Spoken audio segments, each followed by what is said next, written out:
రాజీనామా తర్వాత GV Reddy first reaction ఇచ్చారు. మనసు మార్చుకున్నారు జీవీ రెడ్డి. మళ్ళీ టీడీపీలోకి రాబోతున్నారంటే ఆయన చేసిన ట్వీట్ చూస్తే అవునని అనిపిస్తోంది. ఏపీ బడ్జెట్ పై జీవీ రెడ్డి పాజిటివ్ ట్వీట్ చేశారు. చంద్రబాబుపై జీవీ రెడ్డి పొగడ్తల వర్షం కురిపించారు. తాను రాజకీయాలకు దూరంగా ఉన్నప్పటికీ చంద్రబాబు అంటే తనకు ఎప్పుడూ గౌరవమే అంటున్నారు జీవీ రెడ్డి. చంద్రబాబుకు ఎప్పుడూ రుణపడి ఉంటానంటున్నారు. 2029లో కూడా చంద్రబాబే ముఖ్యమంత్రి అవ్వాలని కోరుకుంటున్నానంటూ జీవీ రెడ్డి ట్వీట్ చేశారు. ఏపీ బడ్జెట్ సందర్భంగా బడ్జెట్ను ప్రశ్నిస్తూ చంద్రబాబును పొగడ్తల వర్షం కురిపించారు GV Reddy. Fibre net chairman పదవి నుంచి తప్పుకున్నాక జీవీ రెడ్డి ఫస్ట్ రియాక్షన్ ఇది. ఇక తాను రాజకీయాలకు దూరంగా ఉన్నప్పటికీ చంద్రబాబు అంటే తనకు అపార గౌరవం అన్నారు.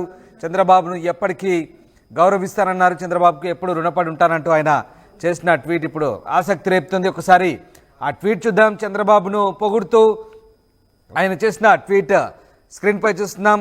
ఎస్, నిన్న ప్రవేశపెట్టిన ఆంధ్రప్రదేశ్ రాష్ట్ర బడ్జెట్ కేవలం 33,000 కోట్ల అతి తక్కువ రెవెన్యూ లోటుతోనే 3,22,000 కోట్ల భారీ బడ్జెట్ను ప్రణాళికాబద్ధంగా రూపొందించారు. నేను నా వృత్తిని కొనసాగిస్తూ రాజకీయాలకు దూరంగా ఉన్నప్పటికీ నారా చంద్రబాబు నాయుడు గారి నాయకత్వం పట్ల నాకు ఎప్పటికీ గౌరవం, అభిమానం ఉంటుంది. తక్కువ కాలంలోనే టీడీపీలోనూ ప్రభుత్వ వ్యవస్థలోనూ నాకు గౌరవప్రదమైన బాధ్యతలు అప్పగించిన నా జీవితంలో ఎప్పటికీ చంద్రబాబు నాయుడు గారికి రుణపడి ఉంటానంటూ ట్వీట్ చేశారు. అలాగే ఏపీ అభివృద్ధి ప్రజా సంక్షేమం కోసం 2029లో కూడా చంద్రబాబు ముఖ్యమంత్రి అవ్వాలని కోరుకుంటున్నట్లుగా ఈ ట్వీట్లో వెల్లడించారు.